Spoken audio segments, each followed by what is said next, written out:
every Thursday from 6 to 7 p.m. right here on the Tan Talk Radio Network.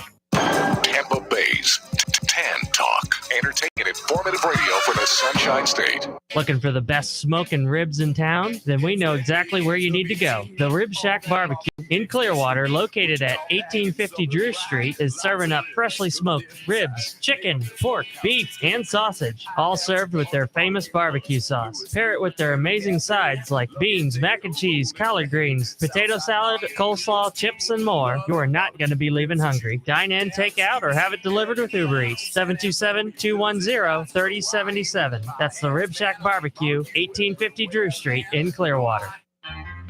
Looking for car shows? Then look no further than FLACarshows.com. On your computer or on your mobile device, FLACarshows.com is a comprehensive list of automotive events, plus videos and news articles. Whether you're looking for car shows, cruise-ins, meetups, automotive festivals, cars and coffees, or anything else relating to an internal combustion engine, then this is a site for you. Check it out online or on your phone at FLACarshows.com.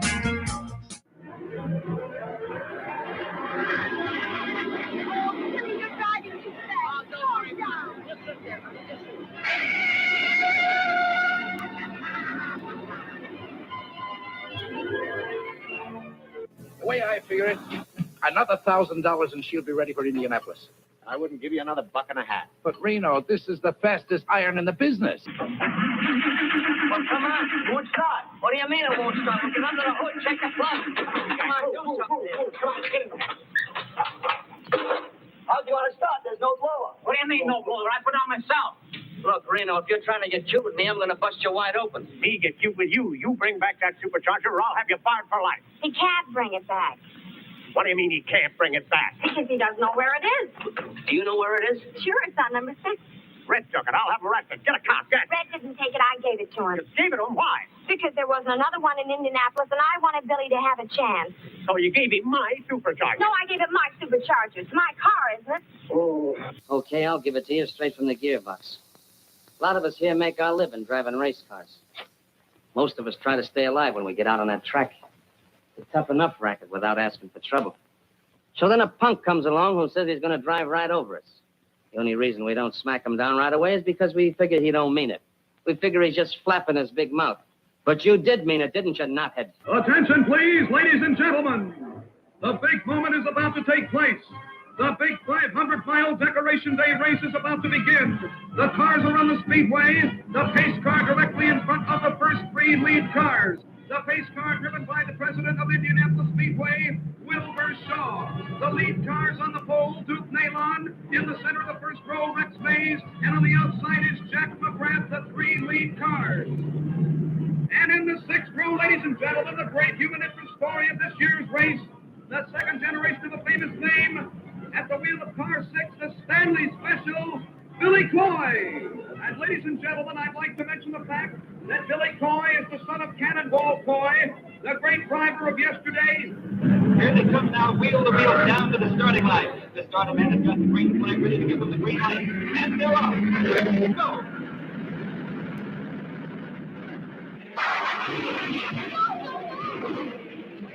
Gentlemen, stay back. Please remain seated.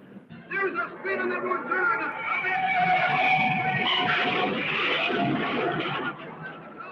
He's on the track. He gets up now. He gets up. What a spectacular track up that was. There was a close call.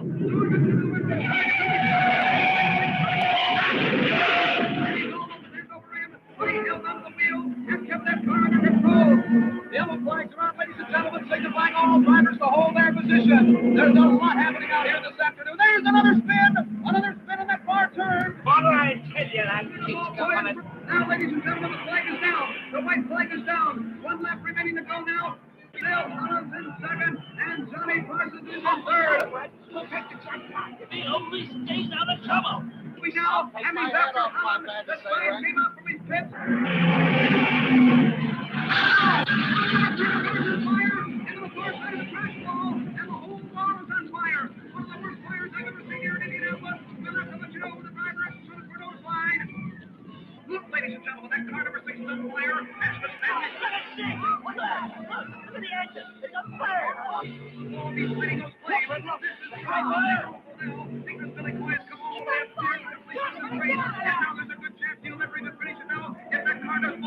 those flames from that engine ever get to that gasoline tank in the rear, he's a sure goner. What's Billy going to do? He better jump right as to get out of that car. He better jump, but no, he's going to bring that car home. But the last thing he does, he says he's gone this far, and he's going to go all the way. Bill Holland has to Billy going. Bill Holland's in first position now, and Johnny Parsons is on in a second. Bill Holland is home the winner, ladies and gentlemen.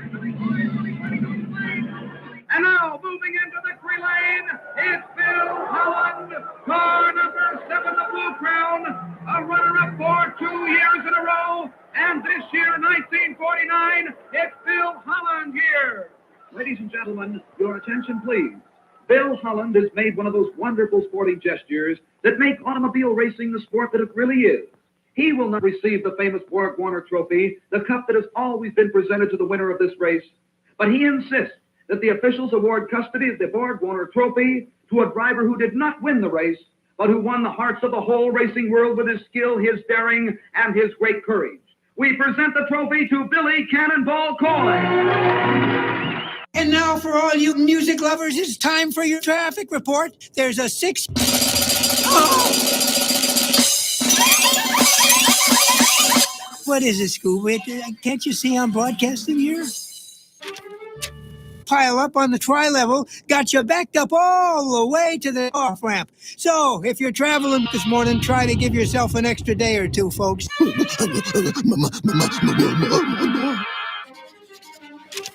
Hang on, folks. I've just been handed this important bulletin. Ladies and gentlemen, we interrupt our regularly scheduled program to bring you this special report, like live as it happens. This is Bill Warner of the Amelia Island Concord Delegates, and you are listening to Nostalgic Radio and Cars.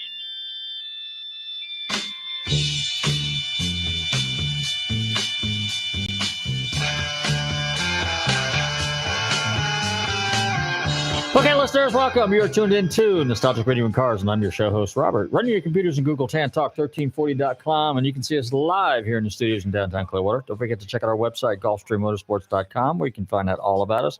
And if you've missed any of our shows, don't forget to check out NostalgicRadioandCars.com. That is the archive page. Some people call it a podcast. It's really not, because we're not a podcast. We're live radio.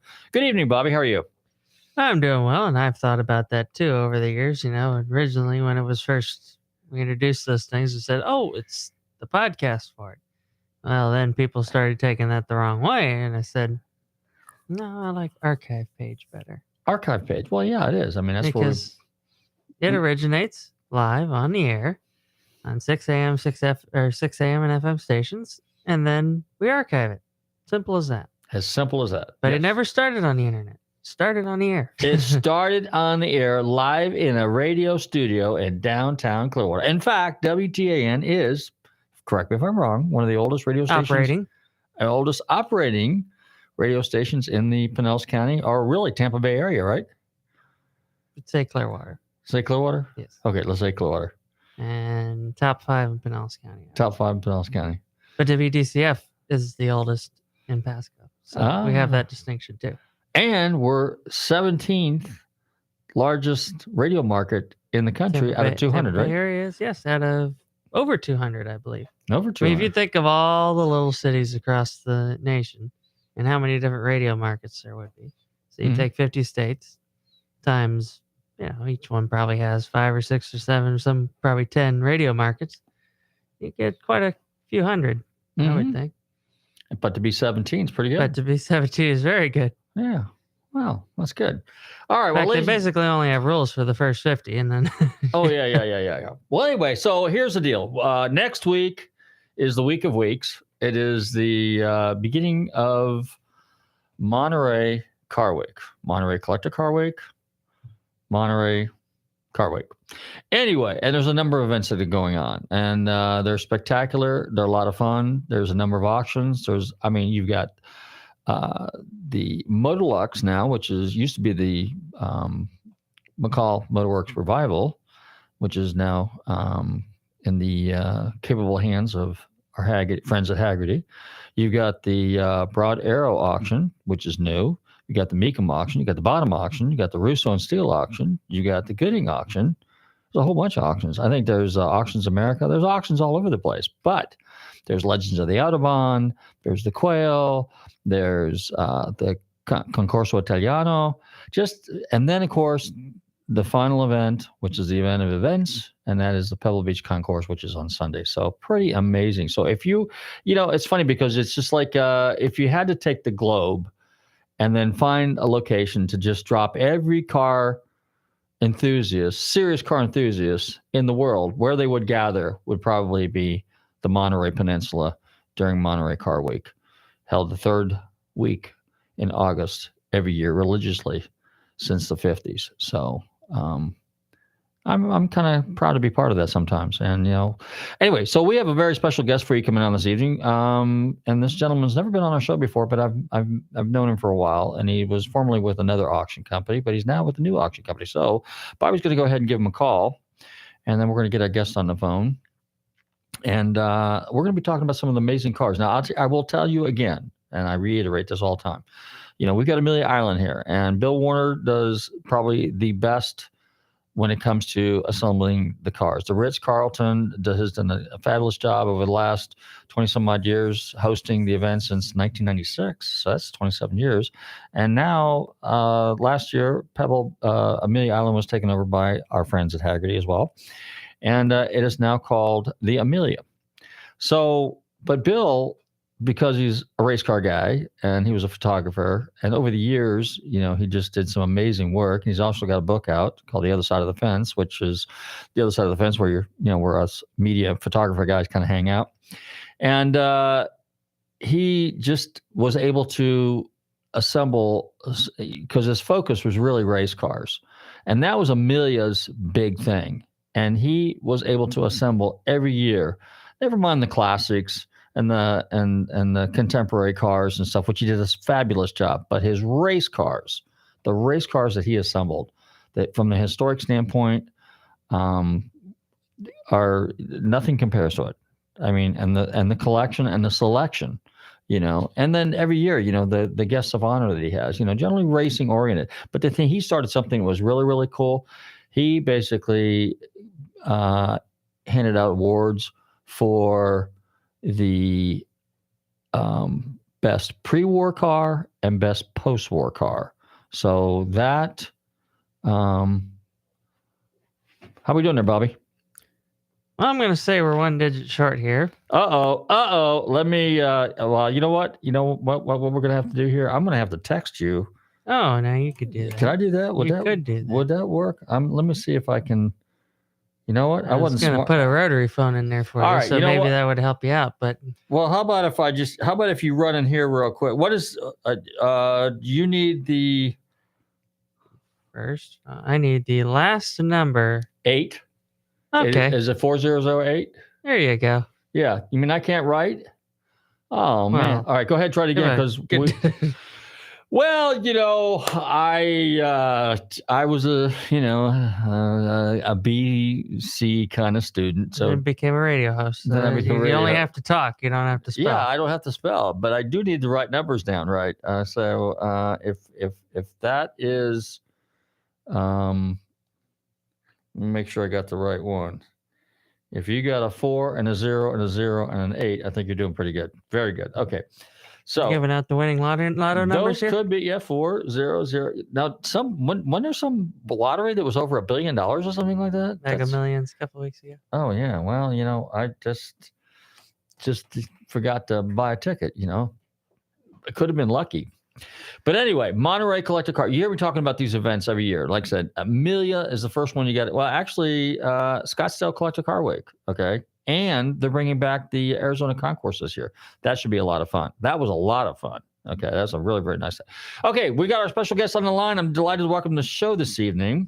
This gentleman is the Chief Marketing Officer for Broad Arrow Group.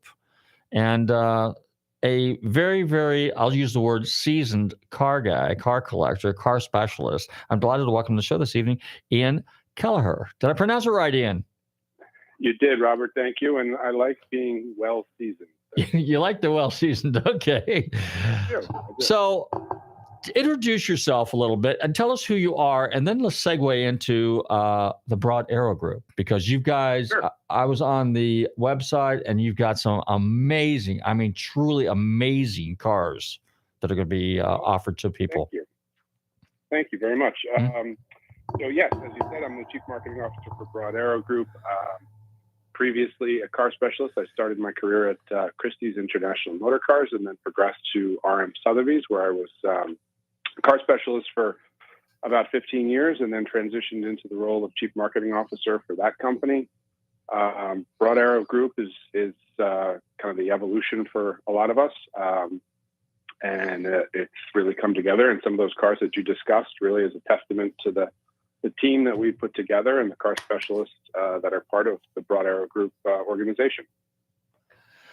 So where is Broad Arrow based out of now? And you've got a couple auctions coming up. One, and just to digress for a second, one auction that you've got coming up that has some amazing cars, and it's owned by one gentleman. I know Jim Taylor, and we'll talk about the Taylor collection too. But let's just talk about where you guys are based out of, and the Monterey event. Well, we have office in Grosse Pointe, Michigan, and then we have car specialists based around the country. So we have an office actually in Stuart, Florida, where one of our car specialists, Don Gould, also does restoration work and car preparation for auctions, things like that. And then we've got myself and another individual, Barney Ruprecht, who are based here in New York City. We also have Alexander Weaver and David Swig, who are based on the West Coast in Los Angeles and San Francisco, respectively. So we've kind of have car specialists located around the country, which is obviously great and tactical. We don't have a real home office aside from Grosse Pointe, but we're obviously associated with Haggerty and are able to use their garage and social locations for car storage and for client previews, things like that. So it works out really well. Excellent. Okay, so let's talk a little bit about the Monterey event. This is is this actually your first auction, or was there another one before this? No, this is our inaugural auction. So okay. Kind of came out swinging. We've got 90 cars and 3 additional lots of memorabilia. In total, it's around $60 million in value on the low end, and it's a great group of cars. There's some pre-war stuff. There's obviously a lot of post-war sports cars, things like that. But we've got some terrific collections. We're all really pleased with the offering. Well, now let me touch on a few cars. Did I read the media release that you've got Sean Connery's Aston Martin? We did. So we have Sir Sean Connery's 1964 Aston Martin DB5, and that was a car that he purchased in 2017. So it was late in life for him, but it was something that he had always wanted to have, and went out and had one of my colleagues actually source the car for him with Aston specialist R.S. Williams, and they found a good car that he liked a lot, but it was the wrong color, so he had it painted Snow Shadow Gray, which is the correct Aston Martin DB5 James Bond color. And he basically drove it a few times, not much, but it's something that he really wanted and definitely owned. One of the nice part about it is that his good friend, Sir Jackie Stewart, also a Scotsman, has offered to give the winning bidder, the buyer, a ride in the car and kind of share some of his own intimate stories and feelings about Sean with him. So wow, a nice added bonus. Well, now here's another interesting side note. There's a 54 Bentley R-Type. And what makes that car unique is that it's a factory 4 on the floor car. But coincidentally, Ian Fleming, who wrote the James Bond series, owned one of those cars at one point in time. And that car, I'm not sure who owns it now, but I actually saw it in a warehouse in South Florida here not too long ago, probably about 4 or 5 months ago. So there's a kind of another connection there, and I think the Bentley R-Type is an amazing car for what it was in 1954. Super aerodynamic and just really cool. It is. It's spectacular. And this particular example is, it's hard to say perfect, but it is literally perfect. It's had tremendous restoration that was done by a number of specialists, including one in South Florida, and effectively, I think it's one of the most beautiful, simple, straightforward designs on any automobile. Plain, just great flowing lines. It's gorgeous. Another car with YAR would be the 69 Lamborghini Miura that you have. Tell us about that. Yeah, that's another car that's an interesting color. You don't see very many of them in that silver shade, and it's a rare color for the make. There's a number of Miuras being offered. I think we've got a great car at a very good price, and I think the color really is tremendous on it.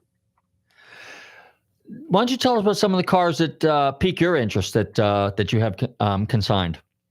Sure. I would say on the pre-war side of things, we've got the 1939 Mercedes 540K Special Roadster, which is a tremendous car. It's certainly a highlight. It's on the back cover of our catalog. It's estimated at $7 to $8 million. It's spectacular history. Restoration is perfect. Great running and driving example. We did a video with it. You know, that I think is a tremendous highlight. It goes well with the Aston Martin. There's two of the kind of early consignments that we had, and those two cars really garnered a lot of press and a lot of marketing, and I think helped with consignments over the last couple months. Another one I would probably draw your attention to would be the whole collection of the Fleischmann collection, which is 28 cars. 24 of them are offered without reserve. So that's always a nice bonus when you're going to an auction. And that collection is largely post-war sports cars, but a great selection of what I would consider real enthusiast cars, whether it's a BMW M1, Ferrari Daytona, Jaguar XJ220, kind of the list goes on and on. But it also has, you know, a few cars on the higher end, such as that Lexus LFA, the Nürburgring package. And there's a Carrera GT and a Porsche 959, both red. So you don't see that too often, which kind of looks cool together. And then he's got a tremendous Mercedes-Benz 300 SL Gullwing. So that's kind of a really great group of cars coming from one single owner. And then collection coming out of your region, the Halo car collection, which is a really great group of low mileage supercars. So mostly modern stuff, all modern cars, 7 cars in total, plus one Hublot watch, highlighted by the LaFerrari, which is a delivery miles LaFerrari. Wow. Well, now on the other end of the spectrum, here's a couple of cars that I thought were kind of interesting. A 72 Honda Z600. That's cute. No, wait a minute. That's a cool car. Remember that in high school? It's very cool. Yeah. I mean, you know. I want to see if I can fit in it. I bet you I can fit in it. I know you can fit in it, but I don't know if I can fit in it. But it's also, I mean, it's, I think, a preservation car more than anything, and has a nice story to it where it was actually used in the dealership as a display car for several decades, from what I understand. But it's great. It's got that tartan interior with it, and I think the yellow is killer on it. So yeah, and it's got the mag wheels. And mag wheels, yeah. Yeah. Now, and another car, and I'm kind of a British car guy, as I like the MGC GT that you have. Yep. Is that, and you know, that is the last lot in the sale, I believe. So maybe you'll stick around for that. Well, I have a BGT, so I'm good there. And a couple Shelbys you got going through there. You get the 67 Shelby, which that looks like a pretty nice car. I'm on the website, so if anybody's tuning in right now, I'm with Ian Kelleher. He's the Chief Marketing Officer with Broad Arrow Group. And jump on their website, Broad Arrow Auctions, Monterey, and there's some amazing cars in there. Another car that's very rare, it's interesting, is you got a 1934 SS, or pre-Jaguar. Yeah, that is a rare car. We've had good interest in it, and it's beautifully presented. I think if you look closely at the photos, you'll see it's virtually flawless. And that's a you don't see that model very often at auction, so it's nice to have that. So tell us about the upcoming auctions you got. You've got the Jim Taylor auction coming up, and then you've got another one in November in South Florida. But tell us about Jim Taylor, because he's got some pretty interesting cars. It's a sight to behold. It really is. I've been working on and off there for the last several months, and in total, there's 121 cars, 122 cars, and he's got a nice selection of what we like to call yard art, in terms of some cars restoration projects. all of which, with the exception of one car, will be offered without reserve. That one car with the reserve is the 1954 Jaguar D-Type, which is kind of in a air all within it to itself, basically. So that's the highlight car of the collection. But there is some spectacular stuff. The cool thing with that collection is that so many of the cars are actually all manual transmission examples. So if he had an option where he could go out and find something that maybe it was, as an example, the BMW 850. If he was going to own one, he had to own one that was an 850 CSI. And the car he has is absolutely perfect. He has a number of Ferraris that are all 6-speed manuals, including a 612 Scaglietti, a 599 that's a 6-speed manual. It's a real driver's collection. Well, there was a video I saw, and he had kind of I think it was an Aston Martin, might have been a DB4, and the green one, and it had just a little edge to it, but it was kind of cool. Yeah. He's got a really nice DB4. It's a beautiful color. He also has an unrestored DB4, which is finished in kind of like a sky blue. And his Astons are very impressive. He's got a DB-AR1, he's got a DB Zagato that was owned by Eric Clapton. Oh, wow. Kind of a neat thing. And then as you kind of progress through the collection, he has about, don't quote me, but I want to say about 19 Jaguars in total, ranging from SS100 through an XK120 Alloy Roadster, through a 6-speed manual XJS. So he's got I want to say maybe 3 or 4 Mark II Jags, including a Beecham. So he's really kind of covered the spectrum of Jaguars.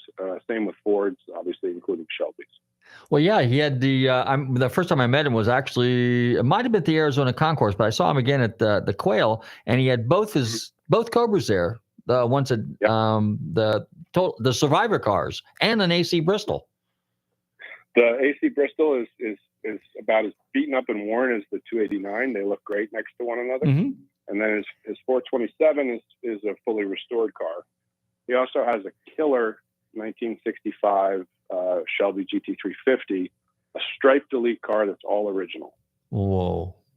Complete with dings and dents and paint scratches, and it's got the look. It's got the story. Yes, absolutely. Now, there's one car that I saw in the back. I got to ask you about it, but there was a red Austin Healey 3000 sitting there next to that Avalanche. So, yes, that's right. So what's the story on that? What year is that car? Because my first car was a 65 MK3 3000, an edgy looking red one like that. I actually don't know exactly what year it is. You might know better, but it's in the category of what I refer to as yard art. Yep. Because I'm not quite sure, how dependable that chassis is going to be. But but some of those cars, he actually, they were running when they were put outside. That one I'm not so sure about. But there's a number of there's Power Wagon out there. There's a number of pickup trucks, things like that. Okay, and now the event that you're going to have in at the Palm Beach Convention Center in November. Tell us about that one. Right. So that's we're going to hold that on the 18th and 19th of November, so the week before Thanksgiving, and that'll be at the West Palm Beach Convention Center. And we're expecting somewhere in the range of probably 200 to 300 cars. We have a couple highlights that we were announced early, including the Hangar House collection, which is a Florida-based collection of 6 sports cars, basically. That will all be in the auction. And then we have some other things that we'll announce in September to go with it. Wow, sounds like a lot of fun. I'm looking forward to the Monterey. So, Ian, if people want to find out more about Broad Arrow Group, how do they go about doing it, and how do they get all the information and tickets and all that good stuff? Sure. The best thing to do is to go to our website, broadarrowauctions.com. The Monterey preview, for those of you who are local or attending, is open to the public on Wednesday and Thursday during the day, during our hours, which you can find on our website. If anyone wants to come to the auction, you need to be a registered bidder or their guest effectively, and that can all be done in advance. I recommend doing it in advance. And then further information on the Jim Taylor auction, as well as Palm Beach, is available on the website also. Sounds good. Super. Well, Ian, I want to thank you very much. I know you got a busy schedule and a lot of stuff to do here. And but again, I want to thank you very much for hanging out with us here at Nostalgic Radio and Cars. My special guest, Ian Kelleher with Broad Arrow Group, Chief Marketing Officer. Kellen, Ian, have a great day. Thank you. Thanks, Robert. You too. Bye-bye. Okay. See you then. Bye-bye. Bobby, let's fire up that stereo that you're really, really good at. And let's play. We got some Deep Purple? How'd you know? No. Did you see me pull the record out of the sleeve? I saw you pull the record out of the sleeve. Yeah. Is it part of my personal collection there, Deep Purple? Oh, yeah. You have to bring them to me. Yeah, I have to bring them to you. So we're going to go back in time a little bit to to early 70s, like 71, 72, somewhere around there. And oh, yeah. Yeah. Space trucking, right, Bobby? That would be correct. All right. Hey, you're tuning to Nostalgic Radio and Cars. Don't touch that dial. We'll be right back with our next special guest.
Smoking ribs in town? Then we know exactly where you need to go. The Rib Shack Barbecue in Clearwater, located at 1850 Drew Street, is serving up freshly smoked ribs, chicken, pork, beef, and sausage, all served with their famous barbecue sauce. Pair it with their amazing sides like beans, mac and cheese, collard greens, potato salad, coleslaw, chips, and more. You are not going to be leaving hungry. Dine in, take out, or have it delivered with Uber Eats. 727-210-3077. That's the Rib Shack Barbecue, 1850 Drew Street in Clearwater.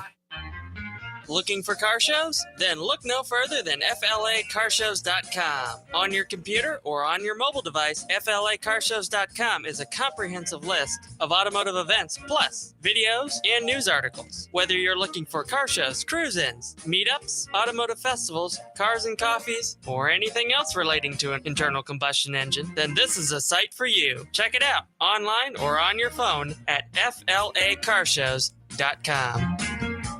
Turn it on and rip the knob off. You're listening to the radio. All right, this is your show host, Robert. So Tommy can take credit for that one. Tommy can take credit for that one. Okay, well, that's a good one. I like that. That's radio is spontaneous. So you got to have fun with it. And you got to. We don't use anything that says Bobby says this then or Robert says this then. And that's usually called a script. We don't, we do with scripts? We flip them over. We write on the back of them. That's what I have right here, ladies and gentlemen. Not mention any names. But you're just saying. That's right. Right. Just an observation. We wing it. That's but anyway. Okay. So Monterey Collector Car Week, and we just had Ian on from Broad Arrow Group. I got to tell you, there's a pretty amazing car. I just, I love American muscle cars. Don't get me wrong, because I grew up with that stuff. I love American classics, but I just have a thing for sports cars. I don't know. I mean, my first car was a Healy, and then I had a couple of Porsches, and still have a couple of those laying around somewhere. They don't all run, but I got basket cases. It's going to be really sad when I kick the bucket if I don't finish these cars. My basket cases, they're not going to, Bobby, you're just not going to know where all that stuff is. Well, you have an idea where the boxes are. It's just that, unless you... I can air up all the tires on the wheelbarrows. You can air up all the tires. Yeah, even the wheelbarrows are flat. They're project wheelbarrows. I got all kinds of... Oh, geez. It's scary. But, there's a thing about sports cars. I don't know what it is. It's just, in high school, drove Mustangs, had the Ranchero, had a 57 Thunderbird. My first car was the Healy, obviously. Then, but a lot of kids had, MGs. Everybody had an MG, it seemed like. And everybody had a Mustang and everybody had an MG. That was it. That was the two cars. But sports cars are just, I don't know, there's just something cool. They're nimble, they're light, they were just kind of cool. They were very economical back in those days. And pretty easy to fix. And we're there was no emissions, no pollutions, no nothing. I mean, smog pump maybe or something like that. But for the most part, pretty easy to work on. So just cool little cars. But definitely check out their thing there, because sports cars have gotten pretty, especially the European ones have gotten very, very pricey. Although bang for the buck, you can't beat a Triumph and you can't beat an MG. An MGB, a Triumph TR6 or a Triumph TR4. Well, TR4, it's funny because a B's still the most affordable one. Spitfires are affordable. And,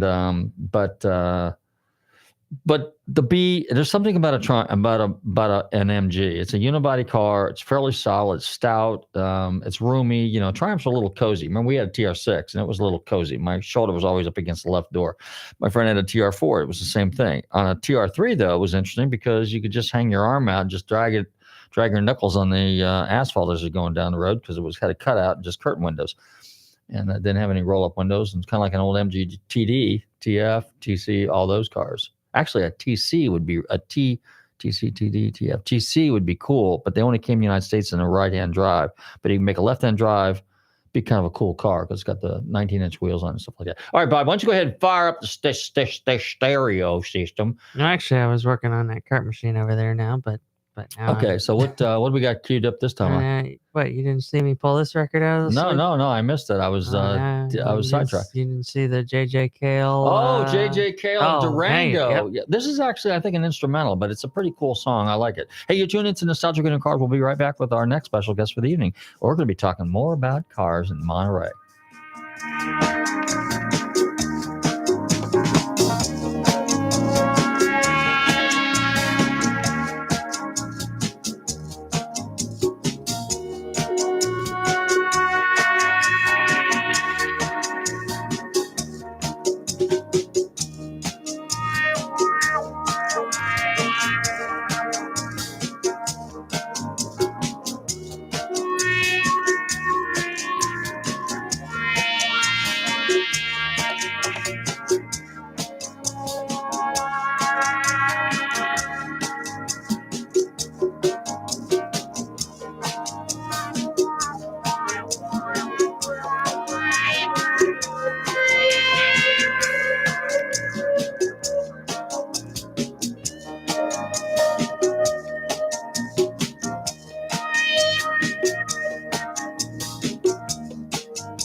From Chasing Classic Cars, and you're listening to Nostalgic Radio and Cars. Okay, we're back, and it's time to introduce our next special guest for the evening. This gentleman's been with us before.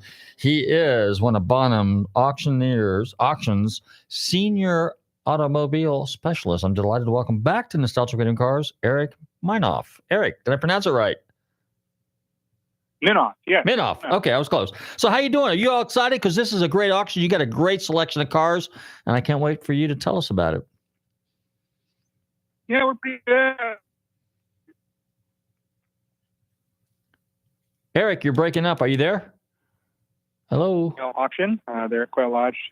Yep, I'm here. Can you hear me? Yeah, now we can hear you fine. Okay, keep going. All right, perfect. So we're returning for our 25th Quail auction there. The first one was in 1998. So we've done it consistently in the same location that entire time. in conjunction with the Quail Motorsports Gathering, and we're excited to be back with about 140 vehicles for sale. Well, I was looking through the preview list here, and there's, of course, the first car jumped out, and I have a real weakness for this car, is this beautiful green Lamborghini Miura that you have. Tell us about that car. Yes. So that's a pretty special car. It's been beautifully restored, as you can see. It's a unique color scheme, and it's coming to us no reserves. So it's going to be finding a new home wow. at the end of the bidding there. It's kind of, it's funny because we were just talking about that earlier as, in the late 69, 70, 71, these American muscle cars had these high impact colors, but they also, so did some of the European cars. And this is kind of like a chartreuse green, but it's a stunning color and looks very, very well and very fitting on a Miura.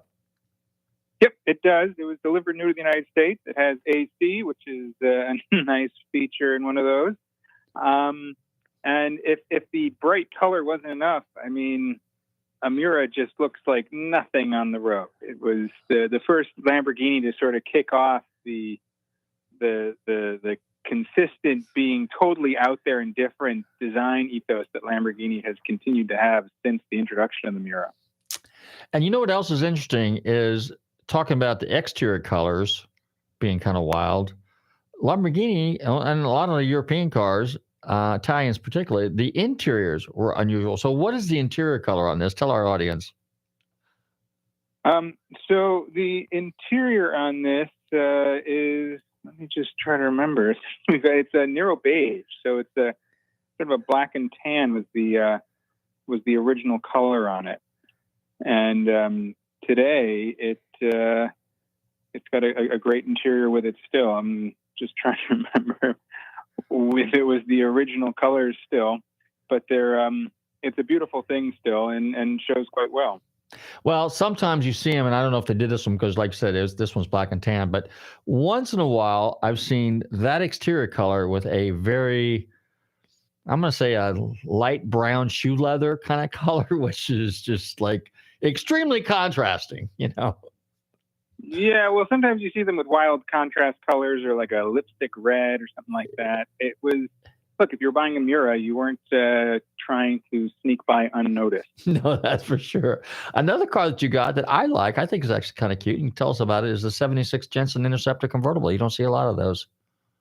No, that's a pretty interesting Anglo-American hybrid. Of course, Chrysler power plant in there, the Wedge V8, English chassis design and body. And that is a pretty relatively rare machine. They were pretty expensive when they were new. Mm-hmm. And we actually sold one of those in June, and we're quite fortunate to be having another Jensen convertible back. But they're pretty interesting things. I mean, to get a big American power, you can think of it as sort of a touring version of a Cobra. Yeah. Another interesting car, let's call it a hybrid as well, is the Facel Vega that you got, the 58, the four-door. We have two Facel Vega Excellences, which is pretty special since they're quite rare on their own. I think a lot of folks are familiar with the HK 500s and things like that, but aren't as familiar that they also made a sedan. They had two series, the EX1 and EX2. They made about 200 of the X1s, and they made only a tiny handful of the X2s. One of the cars is restored. The white one is a restored example. The burgundy one is an unrestored example. And the burgundy one is a transitional car. It's kind of between the EX1 and the EX2 models, which makes it quite special. But what's really neat about both of them is they have a totally pillarless design. So the doors open, rear doors are suicide doors. And when all four doors are open, there's no B pillar at all. The doors latch onto little hinges, not hinges, but clasps on the top and the bottom of the aperture of the body. So it's really an incredible thing when you have the doors totally open. You just see the seat. Wow. I think it's actually a very elegant car, especially like you said with the pillarless, the hardtop look, so to speak, and then having the suicide doors or the French doors, if you will, Stunning car, stunning car. Here's another car. Yeah, they're very neat and rare. And the other neat feature, of course, is the hand-painted wooden dash. The dash looks like it's made of burl wood, but it's actually hand-painted. Oh, that's right. Not only that it's American powered. It's got an American engine in it, right? A Chrysler? Chrysler V8 in it, yep. I'm looking at the 62. That's a two-door hardtop, isn't it? We also have, we've been blessed with a number of Facels, which is quite funny. Yes, there's also a Facel Vega 2. And that's again wedge V8 powered, and another wonderful mix of English and French there design. So you've got incredibly special, rare, beautiful design, and drivetrain you can fix at AutoZone. Yeah. Well, there's two other cars that you have that I like. You get the 65 Lamborghini 350 GT, which happens to be the logo on my business card because I'm a fanatic of those cars. And you get the 67 400 2+2, which I think are both stunning cars. So what's the story on those? Yeah, so the 400 is actually a car we've sold quite a few times. This is the third time Bonhams is going to have had the pleasure of offering that car. U.S. delivered from new, and pretty well-known history all throughout. It's been off the road for about 10 years or so now, but it's ready to be recommissioned, brought back to its full-blown spirit there, and it's being offered without reserve. While the 350, which of course is the two-seater, as opposed to the 2+2, so it's a bit rarer and more desirable, that car. This one's got a beautiful factory-correct restoration that was done in Italy. It's a numbers-matching car, and it really hasn't been shown or anything, so it's ready to be shown at concours, or you could tour it as you'd like. It can get onto a number of great events. And then you have the Steve McQueen Husqvarna 400 dirt bike. So that's kind of interesting too. You got a little celebrity there. Yeah, well, another vehicle that Bonhams had the pleasure of selling to the current owner.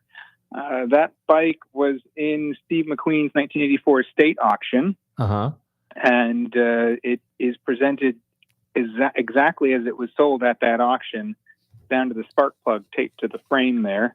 Wow. It really hasn't been driven, or anything since it was purchased in 1984. Beautifully documented with the paperwork that you would have received in 84, the certificate of authenticity and the mileage odometer disclosure, which doesn't say anything on it since there's no odometer, but does have the serial number and the signature, so that's important.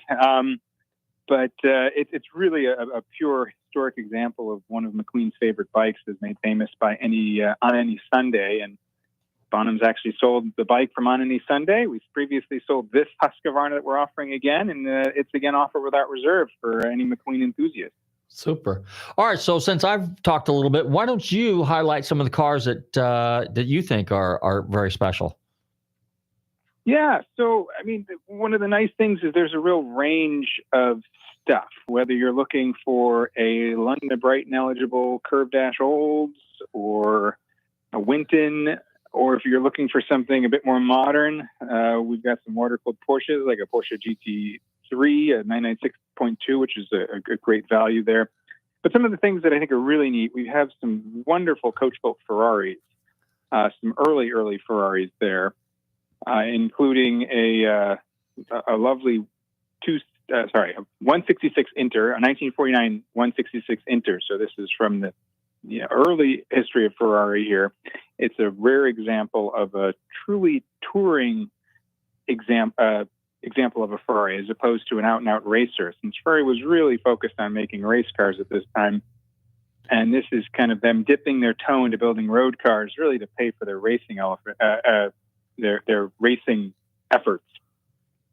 But it's been beautifully restored. It's one of only 3 examples that were so fitted by Stabilimenti Farina, which is, of course, what Pininfarina became. But got its Massini report, its Classic A Red Book certification, and it really hasn't ever been shown. So it offers the new owner the opportunity to show it and make it their own as they wish.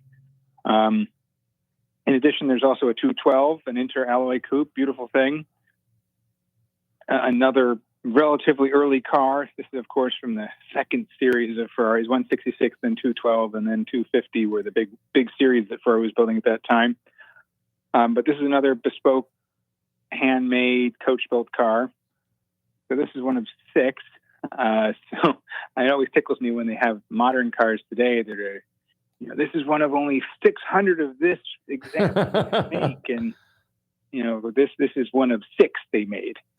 And another car that's done very well at shows and elsewhere. And then if you're looking for the most probably the most famous Ferrari motor type, it's the 250. We have a 250 Europa. So a Europa GT, of course, those cars were successful in road, rally, and tour. And this example was shown at the 1956 Brussels Motor Show, and then also campaigned at Spa. Oh, wow. Yeah, so it was... Has race history, too. Kind of car you could drive it to the track, race, win, and then drive to the bar afterwards. It's a pretty color combination, too. The white with the red interior and the black top. Yes, very elegant color combination, a great two-tone car, and it works very well on it. And then, of course, another special highlight is a beautiful 1931 Stutz DV32 convertible Victoria with coachwork by LeBaron. And it's a very highly awarded car. It's won Best of Show at the Quail in 2019 and was a Best of Show nominee at Pebble Beach in 2016. It's beautifully restored and actually was delivered new to Argentina. Really? So there's some neat stuff in there. And then if I'm going for something a little bit wild, a little bit fun, there's also, if you want to track something and get real crazy, we've got a 1974 Tipo 33 TT 12 cylinder. Uh-huh. So this is the flat 12 supercar race car that Alfa Romeo is making that literally destroyed everything in its path there. But this one was driven by Jackie Hicks. It has been in its current ownership for about 17 years, and it's just a weapon. A weapon's great machine. I mean, it's got a 3-liter naturally aspirated V12 that puts out 500 horsepower at 12,000 RPM. So, 11,000 RPM, which is nuts for today, let alone 1974. Eric, but one of the other fun things, I think, we've got a Volvo P1800 ES if you're looking for something more practical. Yeah, the wagon, yes. Yeah, and beautifully restored. And then if you're looking for something for the kids, we've got a brand new little car company, Ferrari Testarossa J, which is a 3/4 scale Ferrari 250 Testarossa, electrically powered. It can do 80 kph if you need to get somewhere quickly and quietly, but in style. Eric, we're up against the clock. Real quick, how can people find out more about the bottom auction in Monterey at the Quail Lodge?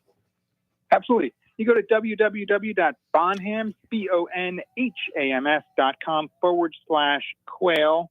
You can see all the lots that we have on offer. The auction's on Friday, August 19th, 11 a.m. We have preview on the 17th and 18th. And it's all going down right by Quail Lodge there in Carmel Valley. Super.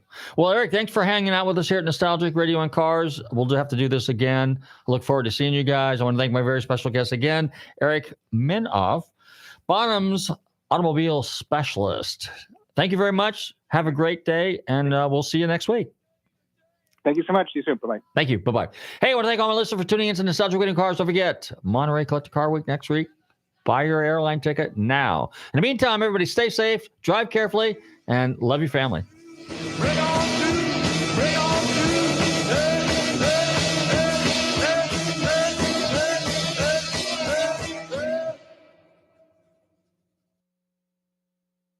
WTAN Clearwater FM 106.1 WDCF Dade City FM 102.3 WZHR Zephyrhills FM 104.3. Listen.